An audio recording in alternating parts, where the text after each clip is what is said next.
There we go. Now we looking full size then in effect. So before we get into this video, that's my chair dies. God damn it. There was a girl going around in our neighborhood a couple days ago, and she was selling art. And I want to show you the most adorable piece of art I've seen in a long time. Check that shit out. Let me put that by my face. Look at that. Look at that. Isn't that cute? It's muffin time, y'all. This is the greatest thing ever, man. It's muffin time. The only problem I have with this art, the only criticism I have about this is the price. She was selling art for 25 cents. That's ridiculous. Even with that whole basket of art she had, it was only $5 worth of stuff she could raise, and she was making money for the ice cream man. So I gave her $1. Gave her a whole $1. It was worth $1, man. So good luck with her. I told her to come back if she's got anything else for sale later on. I'm a customer. I am a full-time customer. So let's get into this, man. We've been feeling a hell of a lot better. Patreon posts are going up. We're not going to react to those until another couple days to give people time to get their requests in. So my patrons, make sure you put the request in for that. The roll is now on and popping. It might be on and off for a couple of vids. You guys remember the editing computer was down for a while, so as those videos kind of filter into the channel, those won't have rolls on them. That's because they were just rollovers when we were sick. But all these will have them. So actually I'll re-edit a couple of them and put them in too. So we'll try to keep the amount that don't have Patreon in them to as little as possible. All right, let's get into it. Play. August of 2018, I released a video discussing the characters Vegeta and Goku, asking you, the audience, to decide which of the two you identify with more and who you might want to be if given the choice. 1,000,000% Vegeta. That little fucking cringy, not cringy, but just the little ball of anger, man. I 100% want to be him more. Incredibly wide margin, Vegeta was the character chosen. So I asked on Twitter, why don't people like Goku? And these were the most common talking points. Number 1, he's one-dimensional. 1,000,000%. Number 2, he's childish. And number 3, because of his character, he can be seen as predictable and boring. And while I don't agree at all with his character being boring or one-dimensional, check out my last video, I can 100% get on board with the notion that he's not a relatable character insofar as it pertaining to some large aspects of his kind of drawing was that? persona and morals. Which is why we have the antihero. Right. Enter Vegeta. He was a badass, bro. Flawed, unapologetic when it comes to getting the job done, and oh so relatable. Since his debut in the late 80s, Vegeta has become a globally recognized character and is a favorite for many in the series. But how does one write an anti-hero character? And how did Akira Toriyama make a character like Vegeta that resonated with so many people? And first of all, let's just make this clear. This is Vegeta, basically, for me anyways, where I related to him, right after the Majin series, okay? Everything post that, I actually like Goku a hell of a lot more, especially in the Dragon Ball Super and all those kind of shows. Goku, I think, is way better. Vegeta's just been kind of discarded to the side. I mean, of course, he keeps climbing in power with Goku, but he is like solidly the second in command at this point. I don't know, maybe that's a little bit more debatable than I thought. But I just mean, for me, I felt that way. I really liked Vegeta after the Majin series. And then, of course, when GT and shit started, I didn't care anymore. Well, let's take a look. What makes an anti-hero? A lot of the time nowadays, many scriptwriters, both for TV and film, create anti-hero characters that are just, for lack of a better term, one-dimensional bastards. And while a certain edge is part of it, it is on a fundamental level not what makes an anti-hero an anti-hero. Anti-heroes are great guys who've turned bad for sympathetic reasons, right? For sympathetic reasons. Michael Corleone becomes a horrible man. Why? He's saving his dad. He's saving his family, right? Tony Soprano is a horrible guy, but we like him. Why? Because he wants to save his family. When writing the anti-hero character, it is important to understand what makes an anti-hero and what does not make an anti-hero. For example, the anti-hero of the story is not the villain of the story, which means that Vegeta has not always been the anti-hero character. He became one. When he was first introduced during the Saiyan arc of Dragon Ball Z, his actions were seemingly irredeemable. It wasn't until after the fight with Goku did we notice another side to Vegeta. Typically in a movie, the anti-hero is such from the beginning, a central character that lacks conventional heroic attributes. While they may fight bravely, they might not be selfless, and if they are strong, they might not be merciful, usually acting heroically or doing heroic stuff because it's in their own self-interest, or they might believe it's their responsibility among other ideals they hold to be true. One of the most important facets of storytelling that made Vegeta's eventual anti-hero turn so compelling was his slow shift from the villain role to neutral and eventually to the good. And that right there that's where he is so well at now, I think, in Super. He is just a good guy. That's what I tried to explain earlier. Like, you know, when he was more between that villainous and good area is where I really liked him, and now that he's just like another good character, I don't really care as much. Like between him and Goku, I think Goku is definitely a better good character than Vegeta. Is something that set Vegeta apart from many of the anti-heroes of the 80s time period. He developed. But what you might be asking at this point is, if Vegeta wasn't always the anti-hero, how did they change him into one? So the great secret of an anti-hero is to make the villains and the people around them worse and less likable than the hero themselves. Well, they did that in spades with Dragon Ball Z. So Tony Soprano's mom is the most miserable, horrible human being ever conceived on television. But so we Frieza love is Tony so because his mom is just so awful, and we think, God, poor guy. No wonder he turned into a murderer psychopath. How would you work with fucking Frieza if you weren't a cold-blooded son of a bitch, man? Sympathetic character. If there's one surefire way to make your anti-hero shine, it's by writing a story where he has to overcome an even more despicable evil. Once Vegeta suffered the defeat at the hands of Goku, we are greeted by this scene.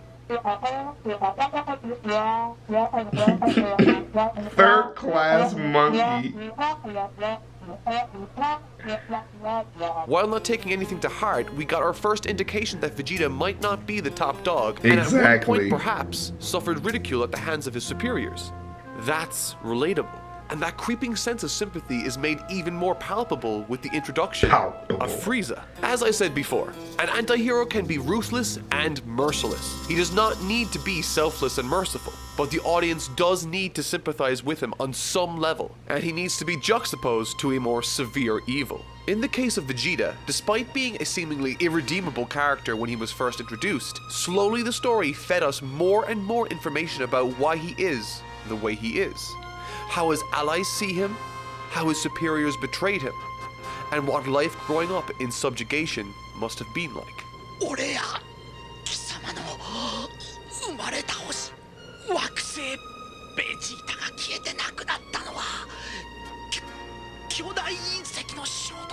It sure wasn't.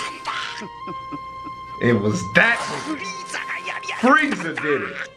The key to connecting an anti-hero to the audience is sympathy. Their actions and moral standing might be questionable, but when the audience can empathize with the character, then they are also able to accept and understand why he is the way he is. How does that original animation not just give y'all feels, man? It gives me so many feels to see that. I liked it space back for us then. to see his redemption arc, or good side, more clearly. The beginning of this for Vegeta was on Namek.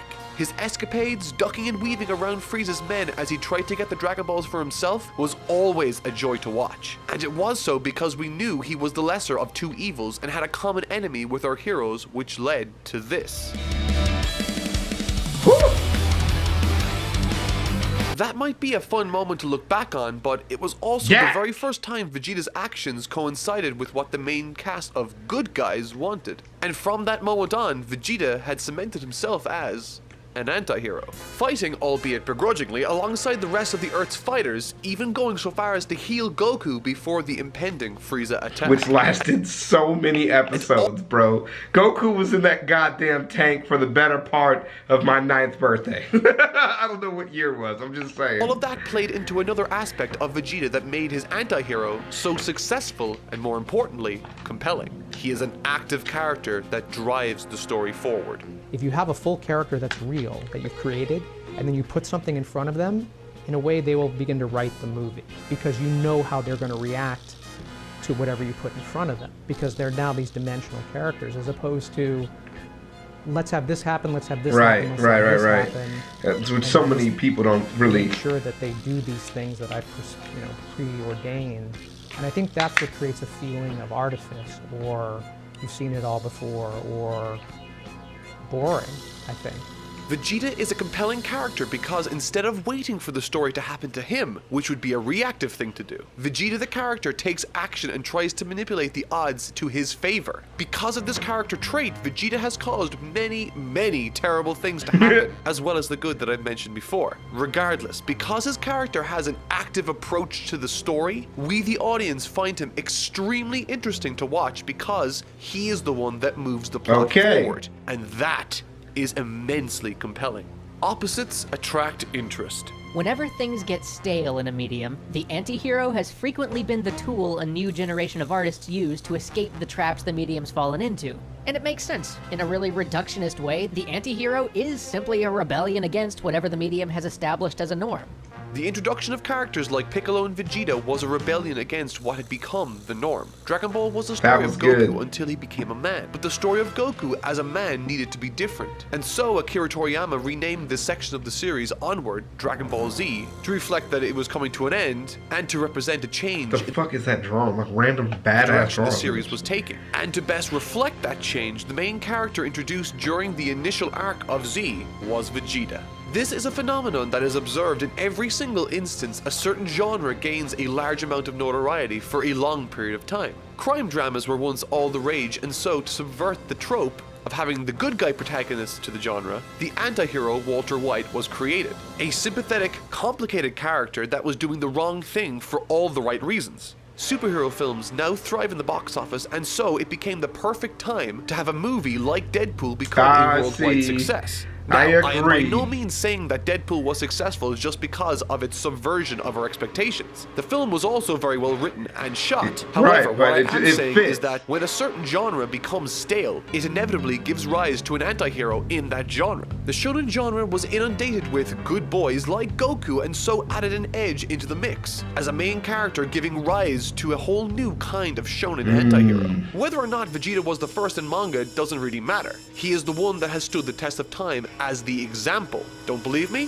How many times have you heard someone say that so-and-so is the Vegeta of that show? A lot. It might be due to their moral complexity or even their choices mirroring our own. But anti-heroes, for one reason or another, are intensely interesting. We earnestly root for their redemption and salivate at the thought of them paying for their mistakes. Vegeta is an anti-hero that has stood the test of time. When faced with moral paragons like Gohan and Krillin, or morally grey characters like Son Goku, we the audience understand and sympathize with the choices and actions of a great anti-hero like Vegeta. Speaking on the rise of the anti-hero, H. Eric Bender wrote, "Anti-heroes liberate us. They reject social constraints and expectations imposed upon us. Anti-heroes give our grievances a voice. They make us feel like something right is being done, even if it's legally wrong. Anti-heroes do things we're afraid to do. They are who they are, and they do as they want, without apology."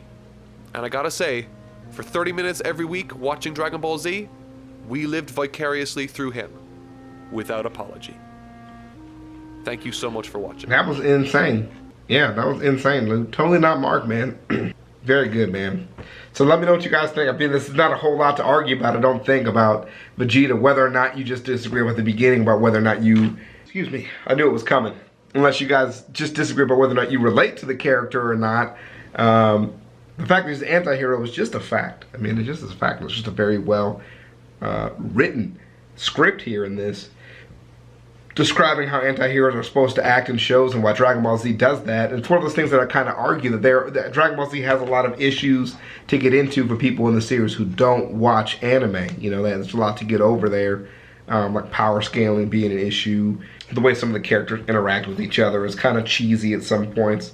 But like when you really look at it as a whole, there was a lot that got us into it, and not the fact that we were just kids when it aired. You know what I mean? Like, it has some real value to it. It was written in a way that draws you in, and the devices that they use I think are used really well in Dragon Ball Z. They're just they took their time, and it was just fantastic. So anywho's, I'll see you guys in the next one. We definitely should visit Mark again with some other ones. Let me know if you guys want to see one about Goku, just, you know, the other side of the aisle, if you want to go out to branch out to some more villains like Majin Buu or Frieza, because I definitely would like to make it back here. So I'll see you guys in the next one.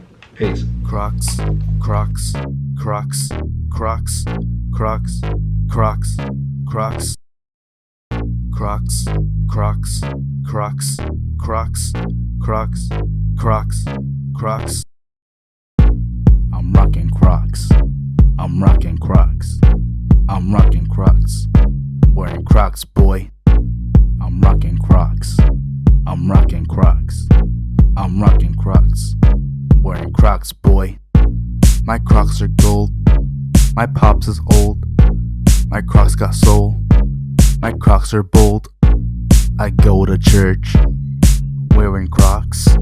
I'm always turned wearing Crocs. My Crocs are great. Your Crocs are lame. With my Crocs, I can cross a lake. Crocs, Crocs, Crocs, Crocs, Crocs, Crocs, Crocs, Crocs, Crocs, Crocs, Crocs, Crocs, Crocs.